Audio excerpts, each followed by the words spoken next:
Hello everybody, and welcome to another Vintage Cube Draft, but I have a quick announcement before we start this one. This Vintage Cube season, I'm launching a group coaching program, where I'll go into detail about everything I've used to hit number one on the leaderboard multiple times. Among other things, you'll have unlimited access to me, and I'm super excited about this. So there's going to be a limited number of spots, so if you're serious about Vintage Cube, click the link in the description and add your name to the waitlist so you can be notified when it launches. Alright, here's our first pack, and I'll let you know this is an old recording. I'm recording audio over a draft from a while ago. So I don't know anything about the draft. I didn't have any title on it or anything, but we have a Mox Ruby, so good start. Chase the Mind Sculptor is good too, but definitely taking the Mox. Now I think we just take Sneak Attack. There's also Snapcaster Mage, which is a good card, but Sneak Attack is very, very good. And we already have a way to accelerate into it, and it's on color. So yeah, let's go with the Sneak Attack. Alright, wow, there's a Through the Breach and a Volcanic Island. There's also Zurgo if we want to be aggro, but given that we already have Sneak Attack, I think we gotta just take the Breach here. In general, you do want to play blue in your Through the Breach decks, but given that we just took Sneak Attack, I don't really think we can afford to pass that. And now anything we get like Emrakul, Griselbrand, Blightsteel Colossus is a slam dunk pick and a way to get some pretty quick wins. This is honestly a perfect start. Like, you can't really ask for much more than this. Probably the best card to get now would just be Emrakul, but I would not complain with the Griselbrand.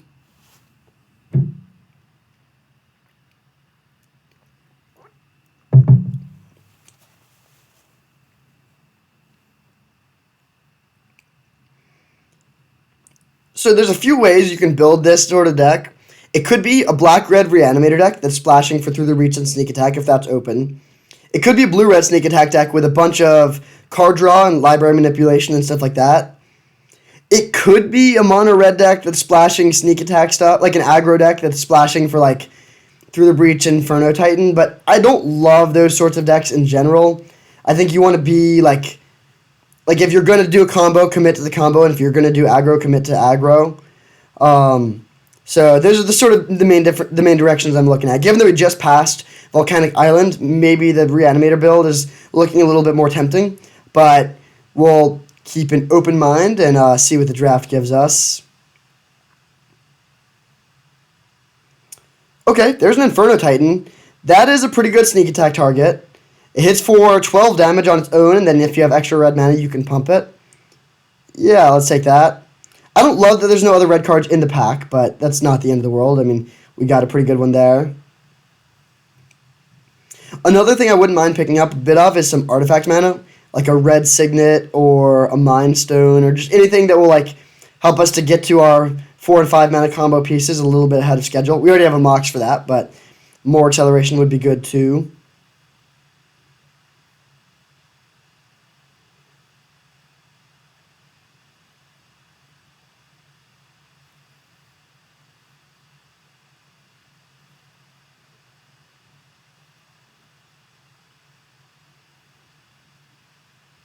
Man, I want to have biceps like Inferno Titans. His arms were looking pretty beefy.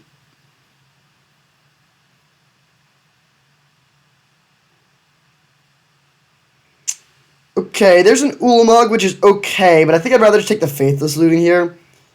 There's actually a lot of red cards in this pack, which is a good sign. But yeah, Faithless Looting is great card selection. It can help us to find our combo pieces.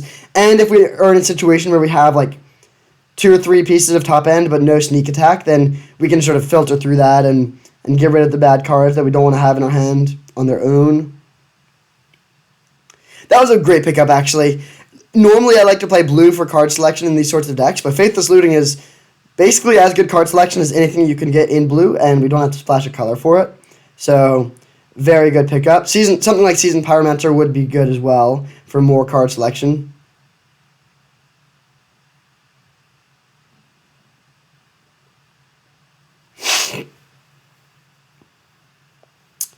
Okay, Goblin Rabblemaster, Basalt Monolith, and Jaxian Probe. This isn't really looking like a Rabblemaster deck. Honestly, I kind of like just taking the Basalt Monolith here. Oh, actually, it's very, very close. Monolith is good with Inferno Titan. Maybe we do just take the Rabblemaster because it can win on its own. Yeah, I guess that's the pick. It is a really close one, though. Because we still don't know. We might end up in a relatively aggressive deck still.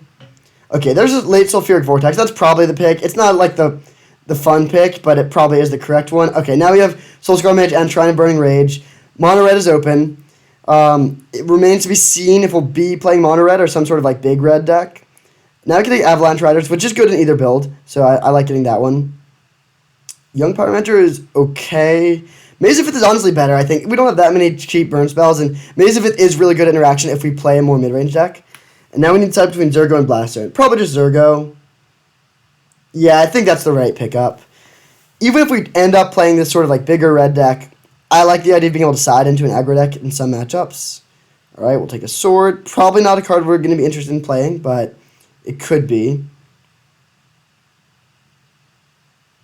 This is sort of looking like two different decks right now. There's like the Zergo Sulfuric Vortex deck and the Sneak Attack Inferno Titan deck. We'll see which one we end up in. It'll depend a lot on what other support we can get for the big red deck.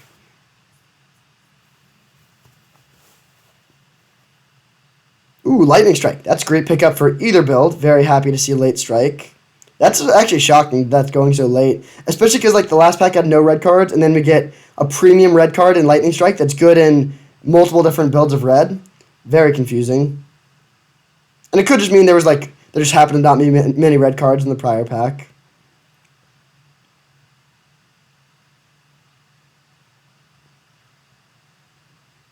Ragavan would be one of the best cards we could get here because that would be one that's good in either build of red that we're still deciding between. Okay, I guess Inkwell Leviathan doesn't really matter. Well, I guess maybe Corpse Dance. There's a world where we end up playing if we get like Emrakul to play off a Sneak Attack and then get like we already have the Faithless Looting. Like that's possible. All right, last pick Tithe Taker, sure. Just want to make sure that I am in fact recording here. Okay, sweet. Whoa. Alright, so an interesting pack one. I think it's a pretty good start. It's not a common start. Like, normally when I draft red, I just never take cards that cost more than 3. But we'll see where this ends up. Ooh, well, there's a Blightsteel Colossus. That's probably just the pickup with both Sneak Attack and Through the Breach. Zealous Conscripts is fine. Coalition Relic could be good, but yeah, let's just take that. That's a very good Sneak Attack a target. It's the only card ever printed that kills in one swing.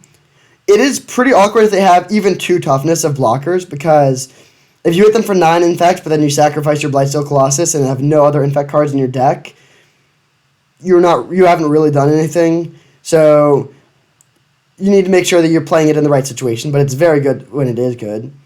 Okay, now we can take an Ancient Tomb. That's a great pickup. Koth would be good too, and I would like to see that come around.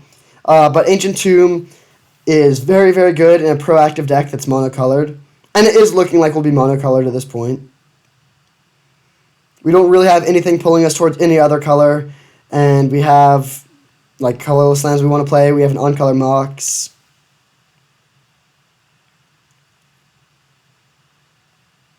Honestly, Ancient Tomb was one of the best cards we could have gotten there. Okay, now we have Wooded Foothills if we want to splash something. Blood Crypt also if we want to splash something. Goblin Dark Dwellers doesn't really seem good here. Ancient Grudge is decent interaction. And there's an off-color Signet. I honestly think we just take the Signet here. Yeah, that lets us play Sneak Attack. It lets us end Through the Breach a turn early. And yes, having an on-color Signet is better. But in a deck like this where we're going to be playing a ton of mountains, oh, interesting. I think I would have taken the Signet there. Now, I think that probably would have been better, but Ancient Grudge is a good card if we end up with any green mana to cast it. Having ways to interact with artifacts is very, very valuable in this format when there's tons of Moxen, Signets, and, swords, Batterskulls, Bolas' Citadels. Interesting pick there for sure. Okay, now we have Goblin Guide and Incinerate. I think I like taking the Incinerate more. This is looking like it's more of a red combo deck. And Goblin Guide is fairly likely to come around if we got a late Zergo.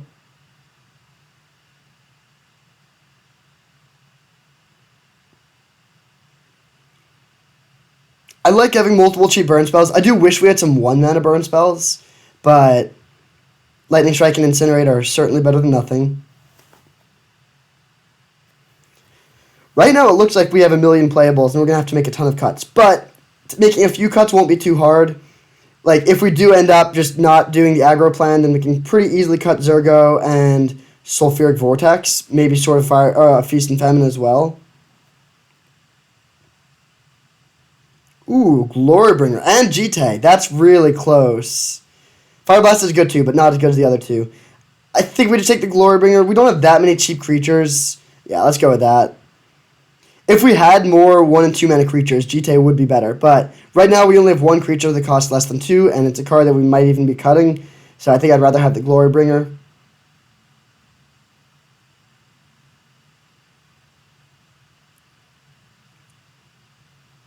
With all these 4s and 5s and even 6s, some Signets would be really nice in this deck.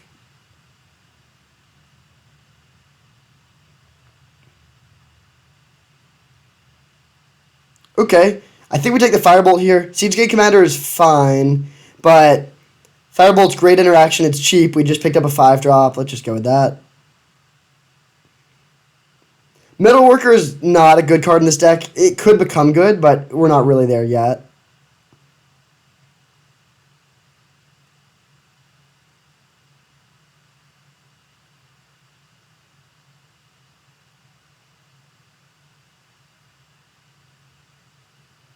Okay, Embereth Shieldbreaker and a Signet. That's actually pretty close. Mana Flare is interesting, but not actually good. Let's take the Embereth Shieldbreaker here.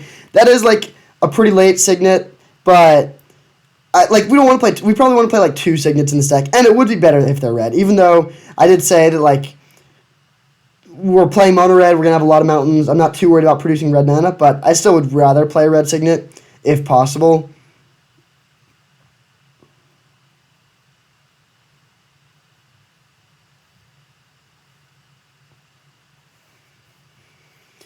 In these sorts of sneak attack decks, sometimes you'll sneak in like an Inferno Titan and like sweep their board and hit them for like a lot of damage, but not actually win. And so that can make it really nice to have ways to just poke through extra damage, like Embereth Shieldbreaker. Ooh, Memory Jar and Cruel Signet is actually a really close decision.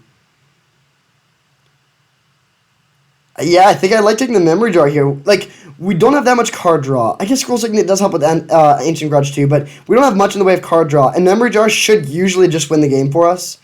Like, if we draw a new hand of 7, we're very likely to be able to find some sort of combo, given that we have multiple redundant pieces. Now we can take Zealous Conscripts, pretty good pickup. Goblin Welder is spicy, but not really good for this deck. There's also Terastodon, but I don't really like Terastodon in sneak attack decks because you sacrifice the 9/9 and then you just gave your opponent a bunch of 3/3s and they can kill you with those. Ooh, nice. Late Koth. Abbot of Keral Keep is fine, but I think Koth is better for this deck. Okay, I'm definitely feeling a little greedy for passing 3 Signets here with all these 4s and 5s. Hopefully we can get something in the way of Signets in pack 3. We'll take the Blood Crypt here. I don't think Goblin Dark Dwellers helps us really at all. And Blood Crypt could help us if we end up like trying to splash Daretti or something. Okay, Goblin Guide for the board. We can bring side into an aggro deck in some matchups. Smokestack, sure. Probably not getting anything super late here, but that's okay. So, what are we looking for here? 1 more sneak attack target and artifact mana. Pretty much just that. I wouldn't mind more card draw as well. Like Library of Alexandria would be sweet in this deck. Also, Seasoned Pyromancer.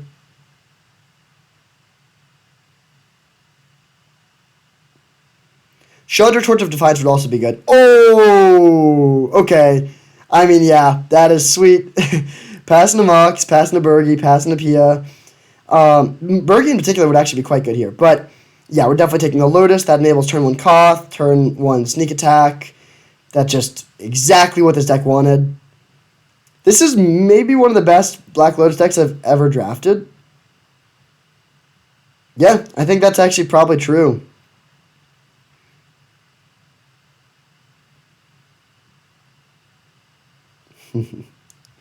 What a spicy deck. I'm very excited to see how this plays out.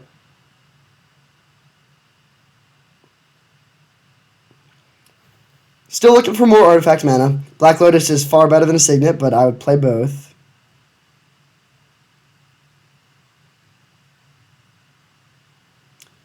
Okay, not much for us here. Ponder is a card that I would love to be able to play, but I don't think we can do that.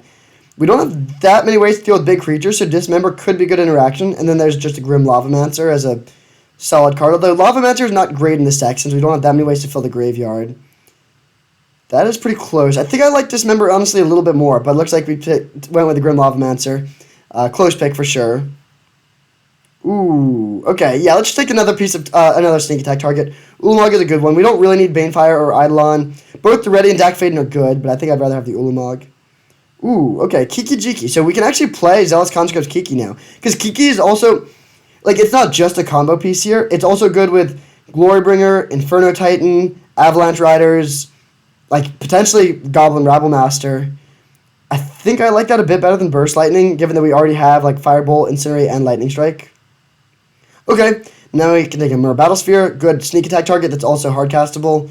We'll see if the Kiki-Jiki ends up making the cut or not. Ugh, yuck. I guess we take that for the combo with Kiki-Jiki, but there's no red cards in that pack, so pretty unfortunate for us, just mostly black cards. Ooh, there's a late Signet, but there's also a Seething Song. And a Pyroclasm, actually. That's a lot of good options. I think we still probably want the Boros Signet, but Seething Song would be nice, and it might come around.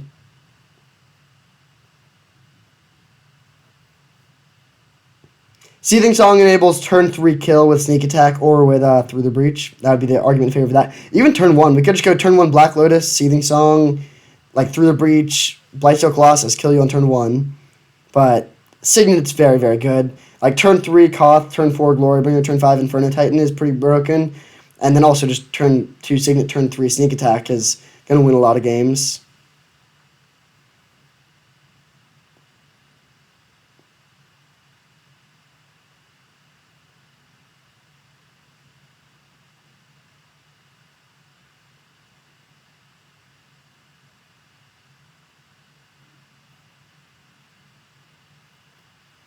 Ooh, Wheel of Fortune and Desperate Ritual are both good, but we're taking the Wheel here. That is very, very good in a combo deck, so we'll take that.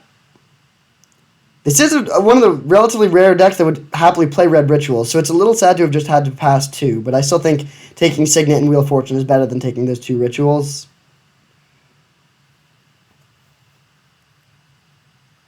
What are we looking for to round out the deck here? We have good card draw, good combo pieces.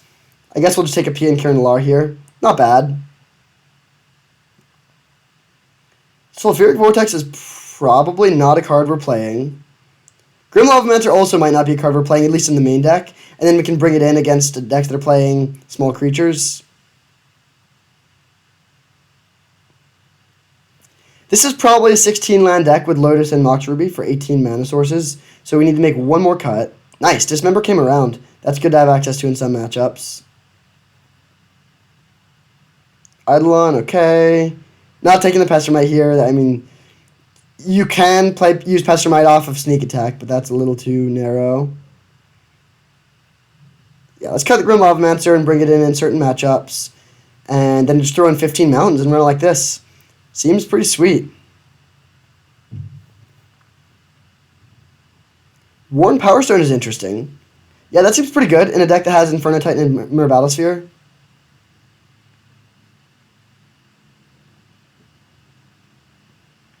Darkfleet Daredevil is a good option in some matchups. If we see a deck that's playing Ancestral Recall or just broken blue cards like that, then we can bring in the Daredevil.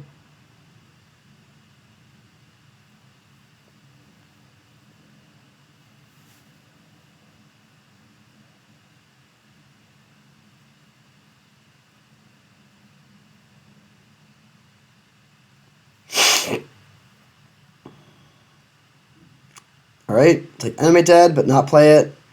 And then last pick, something bad. Tidal Color. A good card, but not good for us. Okay, this deck looks sweet. Let's just run like this with 15 basic mountains and call it a day. I'll see you in round 1.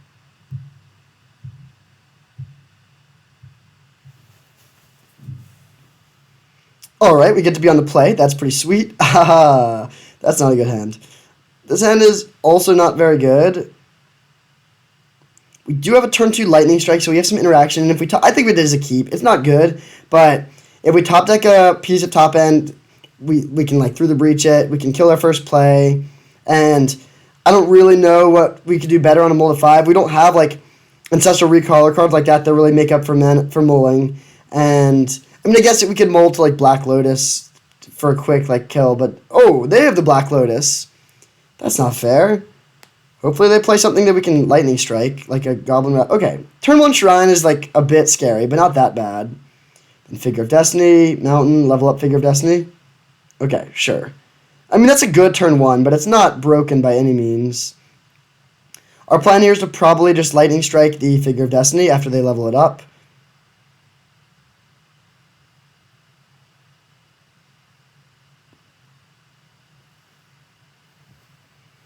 Alright, yep, kill the figure.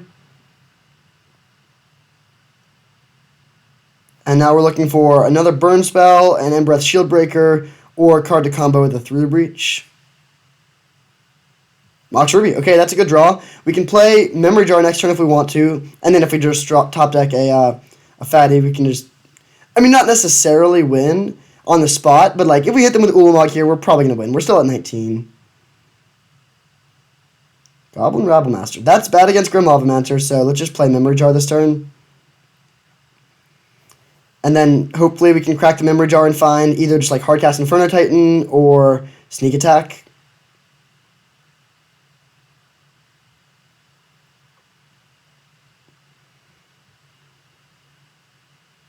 Alright, sure, they shoot us for 2. Don't really care about that. In fact, I'm sort of happy to see it because that means we're more likely to be able to get some value out of this Rabblemaster.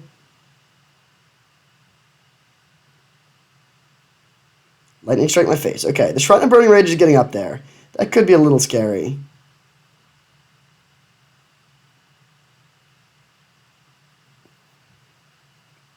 All 8 lands in play are basic mountains right now. That's sort of funny. But we're playing very different basic mountain decks. Alright, so probably... Oh! Let's play Sneak Attack first. And then, yeah, this is great. And then we're very, very likely to find something we can play off of this Memory Jar.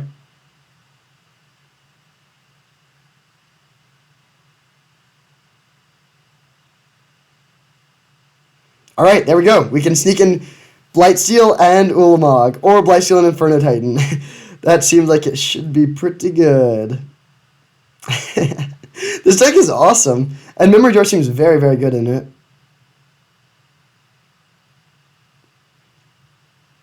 They're thinking like, oh, like how do we beat the Ulamog? Maybe we can pull it off. Oh, also Blightsteel. Okay, never mind.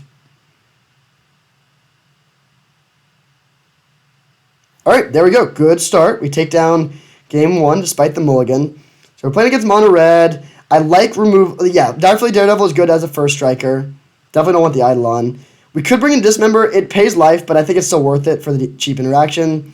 And yeah, we don't need Sulfuric Vortex or Rabblemaster. Don't need Avalanche Riders. We can bring in Electromancer to kill their creatures and Mazavith. We should be playing the Electromancer here. What should we cut for it? Maybe Koth. I guess Wheel of Fortune, actually. Yeah, yeah, Wheel of Fortune seems fine, but we should definitely be bringing in this... Oh, interesting. 1 power... I guess that's fine. But we should be playing the Grim Lavamancer. That's definitely incorrect to not bring that in, so sorry about that. Okay, very good hand. We have Sneak Attack plus Inferno Titan. We have removal for their turn 1 play. Shrine of Burning Rage may not be too effective here, but I guess it could be good for just, like, finishing the job after we hit them pretty hard with Inferno Titan.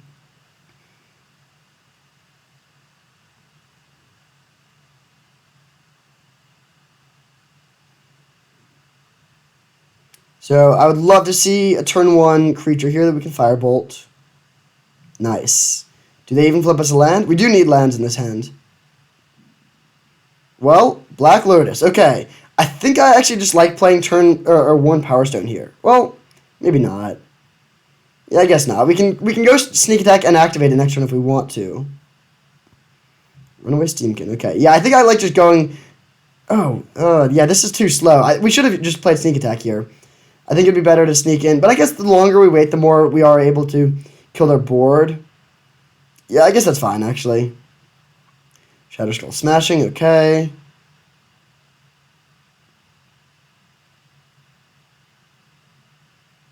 Dash Zergo. Okay, that's A little annoying because we can't kill it with Inferno Titan, but it doesn't do that much damage.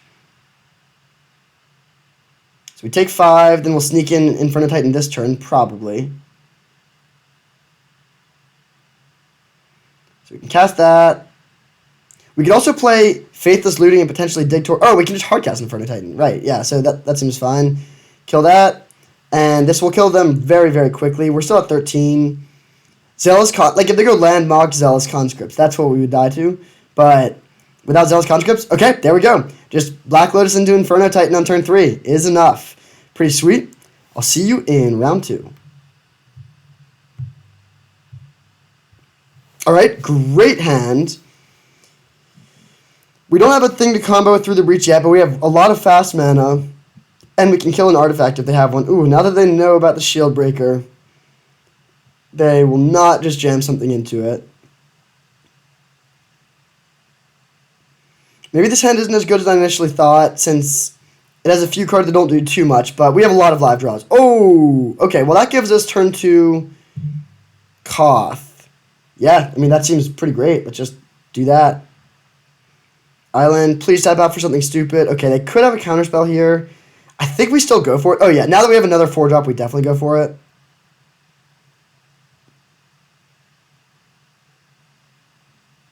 Koth, if they counter it, they counter it. We still have more threats, and if it resolves, that's awesome. Okay, sweet. So we hit them for 4, and then pass turn.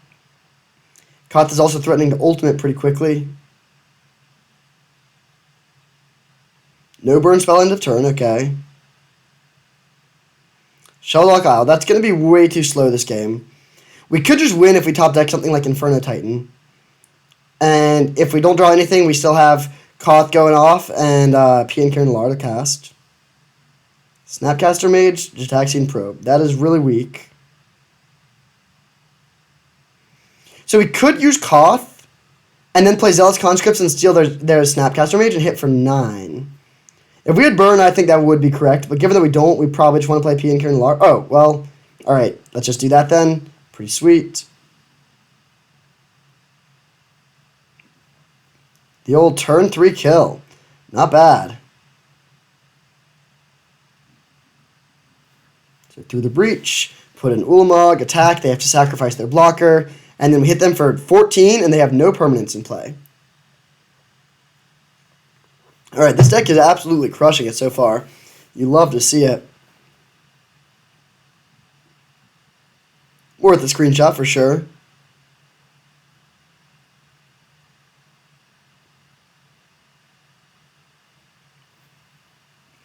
Alright, so we're playing against Jeskai Control, it looks like.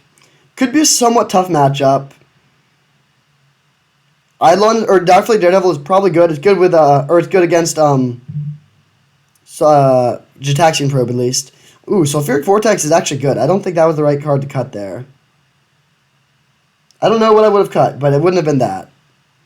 But I think we'll still be fine. This deck looks really sweet. Oh, so close to being good, but no land. I think we got to ship it. Okay, turn 1 Koth. Deal. Let's put back the Blightsteel.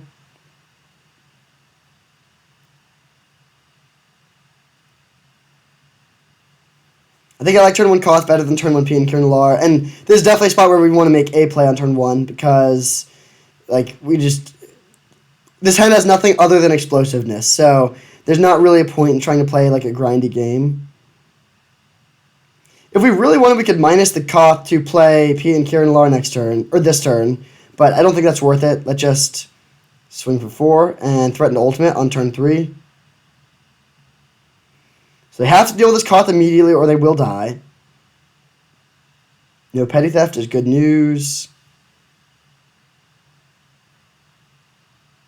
Okay, I think we just win. We could get greedy and plus Koth again, but I think we just want an ultimate here.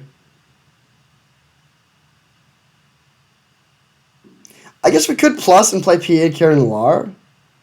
Maybe that's better. No, let's just ultimate. Yeah, let's just ultimate. So play land, shoot the Teferi so that he cannot -3. And now I don't really see how the opponent comes back from this unless they're much more proactive than we think. They can't out-control us here. I mean, they're just going to die in a few turns to our mountains. and that's basically impossible to interact with. The way that they could win is if they have, like, some sort of crazy, like, combo or, like, show and tell into something. But I guess they could win with, like, a Baneslayer Angel, maybe. But we could kill most things that they play with our mountains.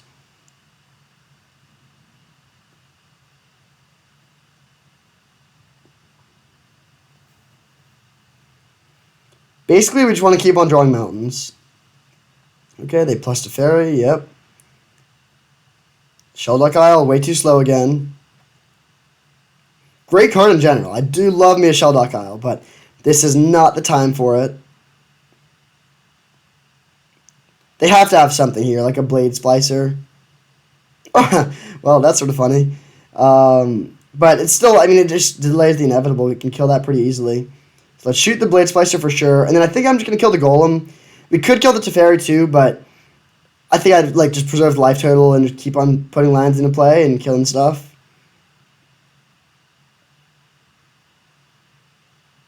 Sneak Attack was a decent draw. Like, there's some... We could just play, like, Mountain Control and then eventually kill him with a Sneak Attack out of nowhere. Okay, let's just shoot the Teferi 4 times. We still have not been shooting them with our mountains, but that's okay. We can just control the board and take it slow as long as they're not doing anything to pressure us.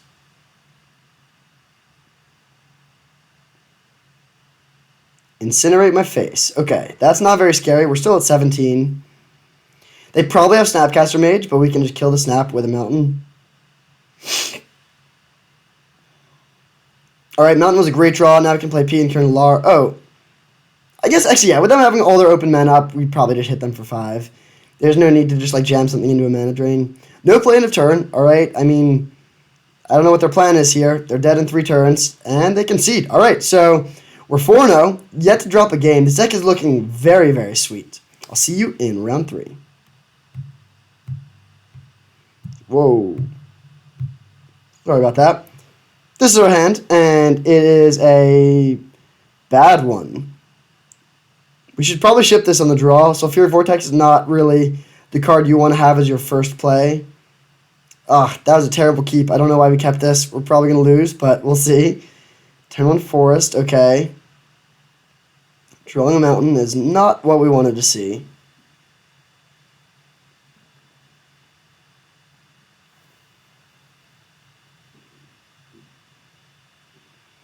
Blue-green, okay. Wall of Blossoms is totally fine. It does block Zealous Conscripts, but that's okay. Avalanche Rider is okay. This is just such a slow hand.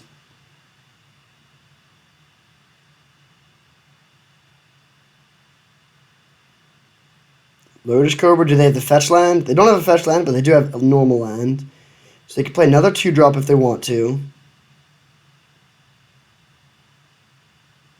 Okay, Green Suns for Derogatory Speaker or something. Noble Hierarch, sure. Shrine of Burning Rage would have been really good last turn. I think we do play it over Sulfuric Vortex, though, honestly. Like, we're not going after their life total very aggressively with this hand.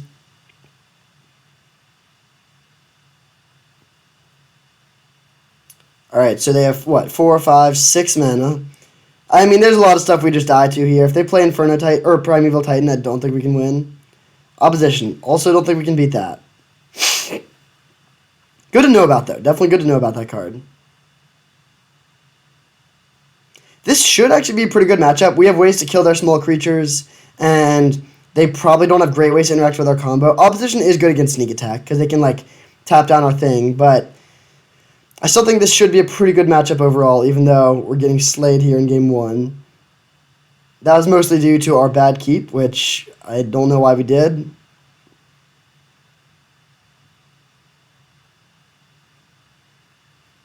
This is about where we would definitely concede to, like, a Deranged Hermit or something like that.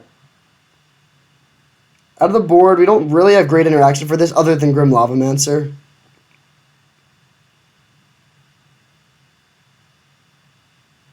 Eternal Witness for no value. Interesting. Just want to get a 4th body down so they can keep on tapping our lands. Okay. We can crack the Shrine to kill the Lotus Cobra. Yeah, that seems like pretty good here. Just, it basically gives us a mana every single turn for the rest of the game to do this. And it could even deny them mana. And the reason to kill Lotus Cobra over Noble Hierarch is that Noble Hierarch cannot produce mana and tap one of our lands, whereas Lotus Cobra can.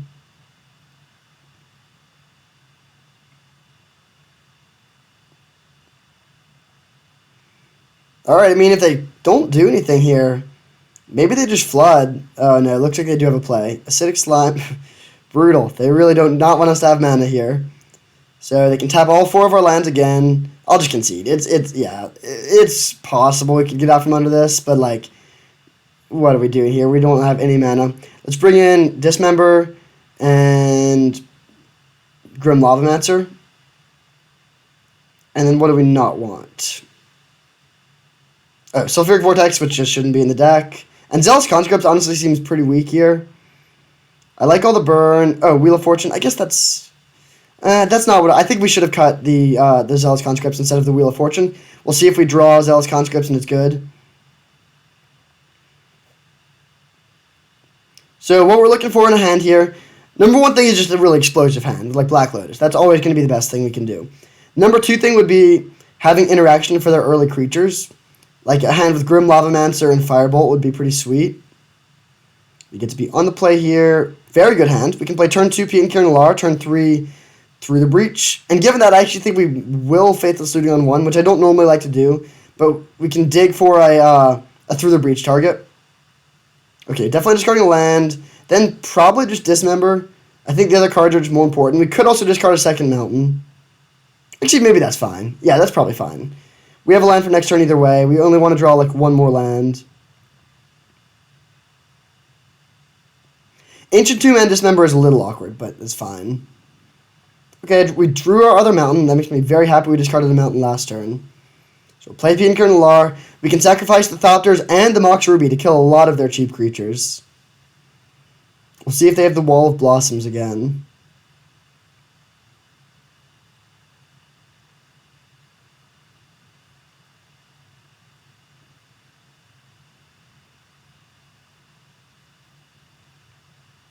Sakura Tribuilder. That's a little annoying, but not the end of the world. Let's just flashback the Faithless Looting here.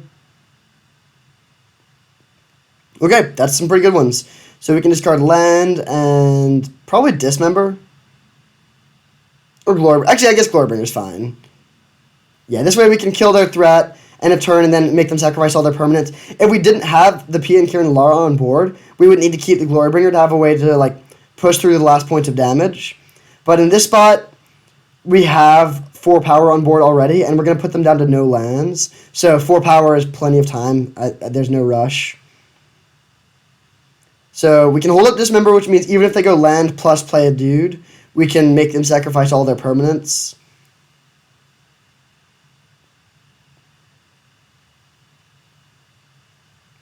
There's the 4th land. And Scavenging Ooze. Alright, that's totally fine. They can gain some life, but that won't matter. We'll kill that end of turn so they don't get to keep a land. Going down to 12 life. And then we're paying 2 more life down to 10 on our turn, but that doesn't matter in this matchup.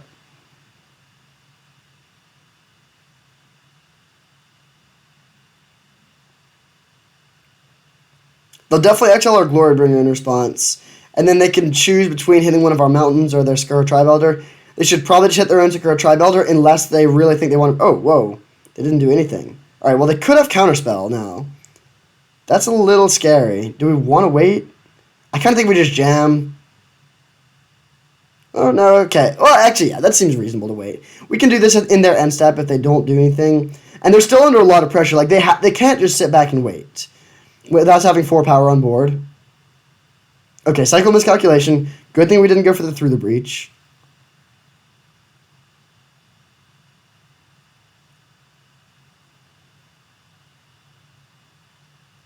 Tireless Tracker. Okay, that does make a clue, which is pretty good against Ulamog, but I still think that they're going to be in really rough shape. They're going to have to chump block here, and oh, I guess we could kill the Tireless Tracker in response here.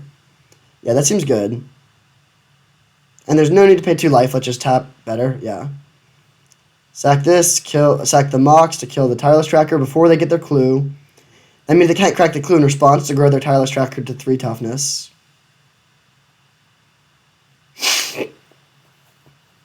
And now we can cast Through the Breach, and if they don't have a counterspell, they just lose, and if they do have a counterspell, they're still taking a lot of damage. Alright, sweet. So we attack, they sacrifice down to 2 lands, and take 14 damage. Boom! Alright, on to Game 3, the finals. Hopefully we don't keep a sketchy hand if we can get there. Do we want to make any changes on the draw? Wheel of Fortune is worse on the draw. We could still bring it in over Zealous Conscripts, but I think I would prefer just to run it like this. We could play Worn Power Stone over Zealous Conscripts. Oh, actually, yeah, Shrine of Burning Rage seems pretty medium here on the draw. Okay, let's see if we can get that trophy with this very, very sweet big red deck. A little light on lands, but I think this is still a keep. We can kill their early creatures. Zealous Conscripts is sort of a brick, but yeah, I think I would still keep this hand.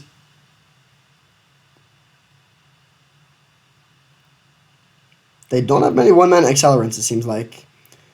Okay, let's just play Grim Lava Magic here. We could play Mox and hold up Incinerate, but there's no reason to just expose the Mox like that, really.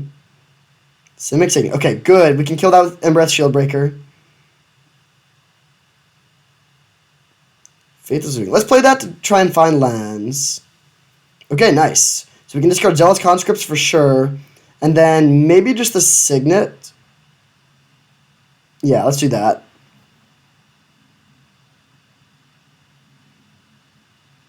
And then we can go land, Embereth Shieldbreaker to kill your Signet. And then we could play Mox to hold up Grim Lavamancer activation. And pass turn. And now if we draw land, we can play Faithless or Koth or Pienkir Nalaar. And if we don't draw land, we can decide between playing Shieldbreaker or flashing back Faithless Looting to look for lands.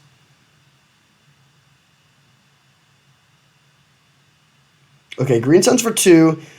We could kill pretty much anything other than Wall of Blossoms, so that's probably what they're getting here.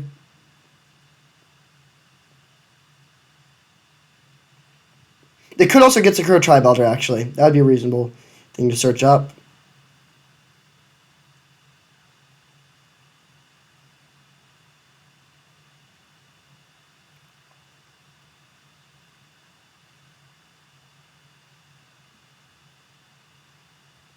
Okay, they do go with the wall, sure. Draw a card. I don't think it's worth it to shoot them for 2 at the end of the turn of the Grim Lavamancer. Nice, we draw the land. So let's play Koth. Untap the middle land. And then swing on in there for 4. If they want to jump block, that's fine. If they take 4, that's also fine.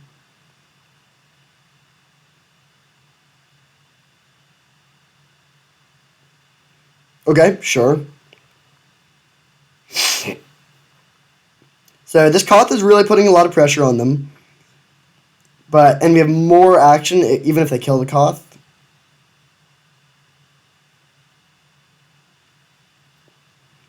Koth has been quite strong in this league. He just gets to ultimate so quickly, especially in decks that can accelerate him out with Mox Ruby and Black Lotus.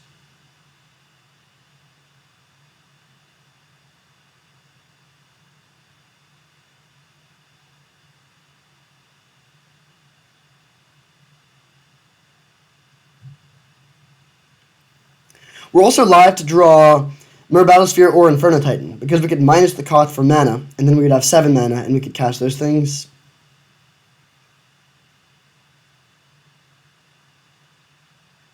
Opposition. Not too scary here. Sneak attack. Well, that's bad against opposition, but that's fine. I think we want to just kill their Wall of Blossoms here, so we can go Grim Lavamancer plus Incinerate.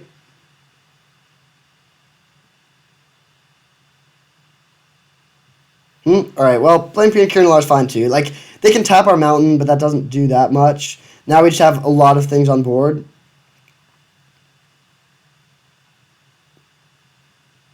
So they probably tap the mountain. Yeah, now we can shoot them for 2, but that's not really worth it here.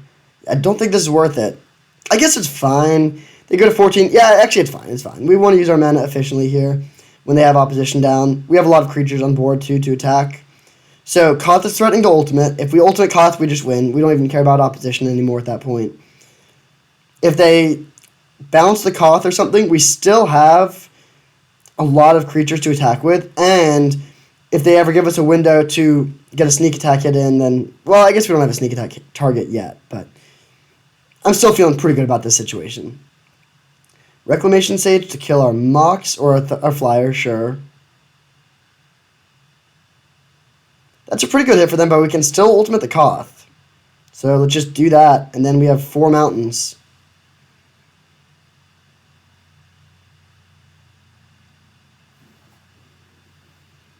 They don't tap any mountains in response. That's a little strange. Let's shoot the Reclamation Sage. And then we can kill the Wall of Blossoms too with Grim Lavamancer plus the mountains. Or Incinerate plus the mountains. If we do want to use the Grim Lavamancer, we have to get rid of our Faithless Looting, which is a little awkward, but not the end of the world.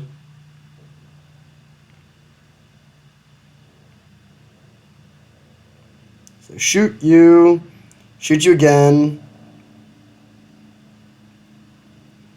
and then shoot you one more time with another mountain, and then we can pass holding up the 3rd mountain. They'll tap RP and Kiran Nalaar, which is fine. The Koth ultimate is pretty much unbeatable unless you're ahead on board, unless like the opponent is ahead on board when you ultimate Koth. But in this situation, like, what are they going to do? We're ahead on board, and we have mountains that can kill them.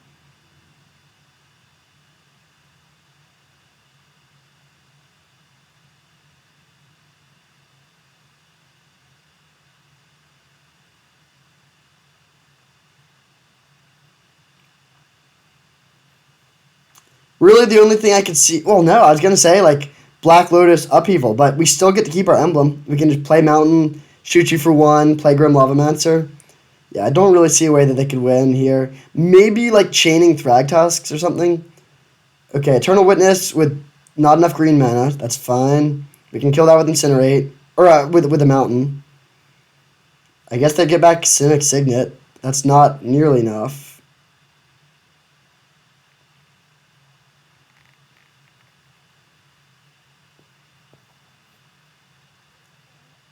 They play Signet and pass, then we can hit them for 4 plus 5. I guess we might as well just play Embereth Shieldbreaker here, and then hit them for a lot of damage.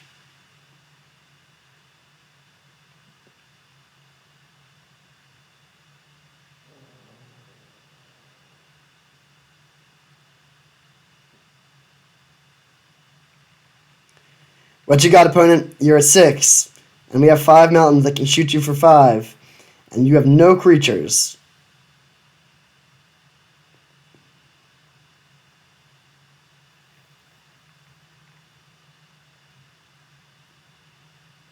That's a lot of mana. I guess that's how it starts. Finale for 4. There's nothing for 4 mana they could get here. Right? Yeah, I can't think of anything. And we can just deal 4 damage to whatever they get, so, like, just that should be enough. Alright, there we go. Got the trophy. That's pretty sweet. This deck was very, very strong. I don't really play that, like, normally the red decks that I play are as low to the ground as possible. And that was not true of this deck at all, but this deck had, like, a lot of sweet combo pieces. It had a lot of fast mana. It had good burn spells for cheap interaction. And was just a really good deck all around. So thank you for watching. I hope you enjoyed. I hope you're interested in this coaching program. And again, click the link in the description if you are interested, because I think it's going to be really sweet. And I'll see you next time.